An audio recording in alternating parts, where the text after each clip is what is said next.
Hello friends and welcome in my class microbes classes. So this is a part 9 matter in our surrounding class 9th का है।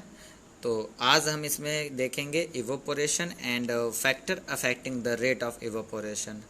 तो evaporation से पहले अभी तक जो मैंने प्रीवियस लेक्चर में बात की थी तो वहाँ पे मैंने boiling point, sublimation, melting point की बात की थी कि हमने बताया था कि स्टेट चेंज होता है, पर स्टेट चेंज के लिए मैंने एक पर्टिकुलर टेम्परेचर बताया था कि इस टेम्परेचर पे जाके या प्रेशर चेंज करने के बाद हमारा स्टेट चेंज हो रहा था।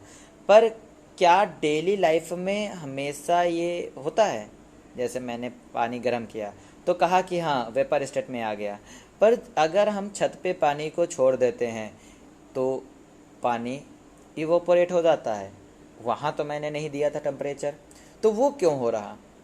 या समुद्र के पानी जो होते हैं इवोपोरेट होते रहते हैं हमेशा। तो आज हम इस फिनोमिना की बात करेंगे। तो इस फिनोमिना को समझने से पहले थोड़ा हम देख लेते हैं कि होता क्या है। कोई भी मैटर जो है, जैसे काइनेटिक थ्योरी ऑफ मैटर क्या कहती है कि every matter is made up of a huge number of the particle and every particle is constant in motion. जैसे मैंने कहा कि ये मेरा मैटर है और इसके अंदर जो है ये मेरे पार्टिकल्स हैं।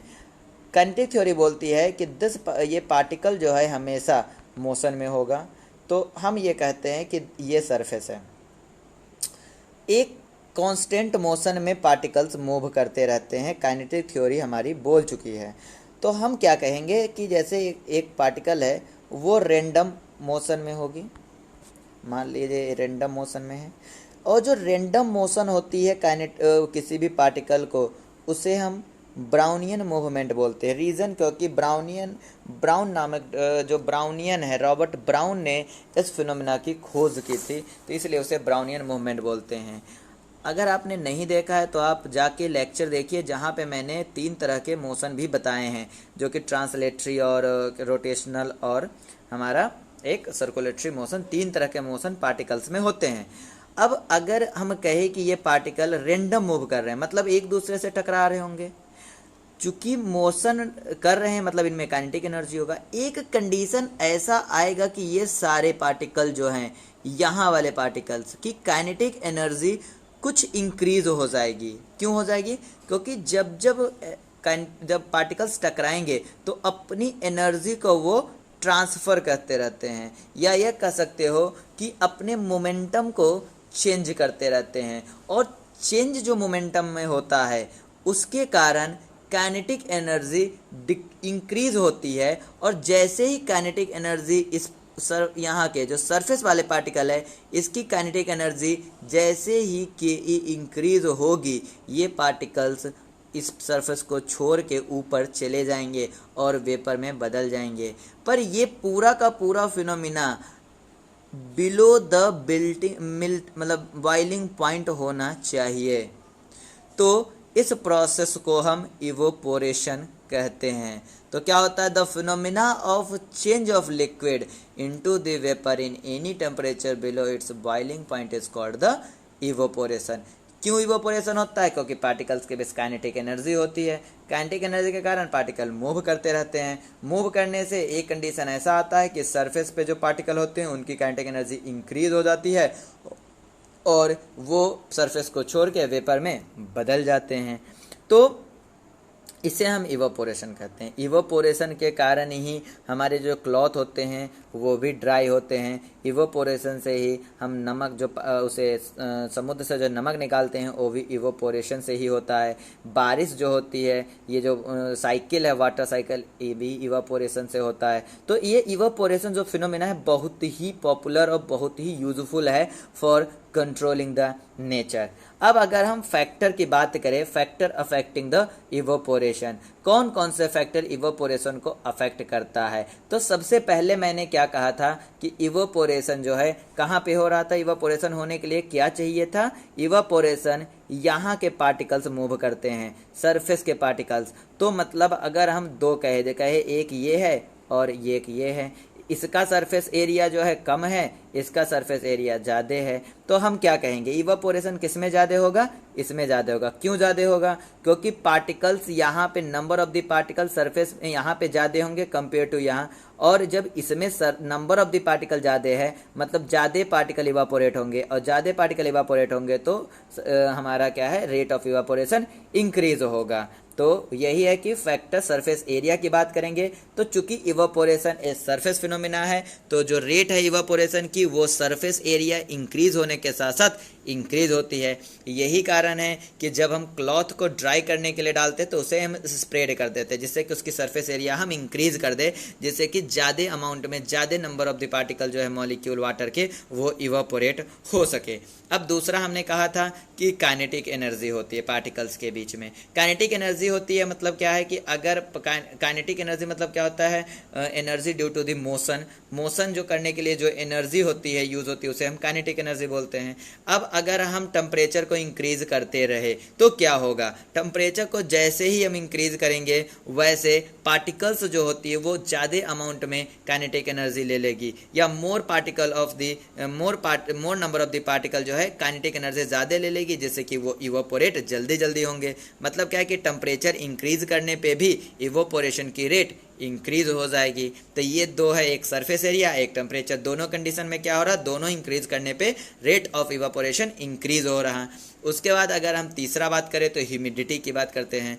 ह्यूमिडिटी क्या होती है, ह्यूमिडिटी जो होती है हमारे नेचर में हमारे जो चारों तरफ है वाटर वेपर प्रेजेंट होते हैं एयर में, और उस अमाउंट को जो अमाउंट है वाटर वेपर जो कि हम एयर में प्रेजेंट है उसे हम ह्यूमिडिटी बोलते हैं। तो ह्यूमिडिटी मतलब वाटर वेपर हो गया। अब यहाँ पे ये चीज़ है कि जो हमारा सराउंडिंग है या जो इन्वायरमेंट है उसमें नंबर ऑफ वाटर वेपर या amount of the water vapour जो होल्ड करने की कैपेसिटी है वो एक कांस्टेंट है, मतलब डिफाइन है, उससे ज़्यादा वो अमाउंट में ह्यूमिडिटी नहीं रख सकता। तो अगर ह्यूमिडिटी को बढ़ा दे मतलब amount of the water vapour बढ़ा दे तो क्या होगा, हमारा amount of the water vapour बढ़ाने से जो पार्टिकल्स जो जा रहे थे वाटर वेपर में उनके लिए प्लेस नहीं होगा, और जब प्लेस नहीं होगा तो वो इवोपोरेट नहीं होंगे। तो ह्यूमिडिटी इंक्रीज करने से हमारा इवोपोरेशन जो है वो डिक्रीज होती है। एक बात और आप यहाँ ध्यान रख सकते हैं कि ह्यूमिडिटी जो है इंक्रीज करने से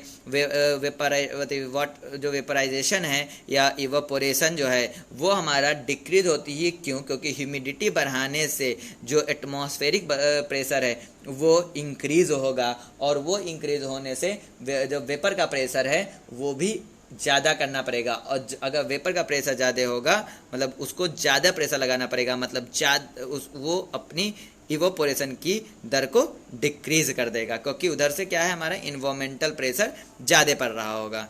तो इसको थोड़ा आप वहाँ से भी देख सकते हैं। बाकी ह्यूमिडिटी में ये जितना मैंने इस स्लाइड पे लिखा है इतना काफ़ी सफिशिएंट है फॉर लिखने के लिए। 5 नंबर में क्वेश्चन कभी कभी वेपराइजेशन और factor affecting the vaporisation direct पूछ लिया जाता है, तो आप इसे देखिए। ऐसे बहुत सारे क्वेश्चन भी बनते हैं। हम आने वाले कुछ स्लाइड्स में आपको मतलब कुछ अदर जो होगा उसमें भी हम बात करेंगे, क्वेश्चन से रिलेटेड उसको डिस्कस करेंगे। आज हम इसका विंड स्पीड की बात करें। अब क्या है कि अगर विंड स्पीड को देखते हैं तो विंड क्या करेगा, जैसे कोई वेसल है, जैसे ये वेसल है, यहाँ पे वाटर वेपर है और इसके अंदर लिक्विड है। जब विंड आएगा तो विंड क्या करेगा, इसके वाटर वेपर को डिस्प्लेस कर देगा।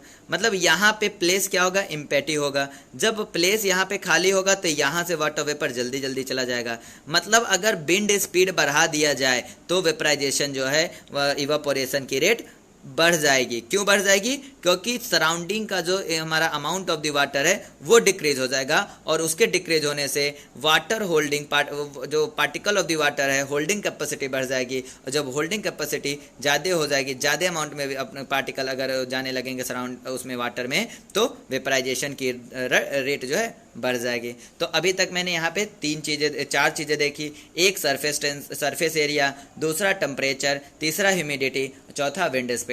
इन तीनों में हमने देखा कि सरफेस एरिया, टेम्परेचर और विंड स्पीड से जो है इंक्रीज होने के साथ रेट ऑफ एवापोरेशन इंक्रीज हो रही है, बस ह्यूमिडिटी में डिक्रीज हो रही है।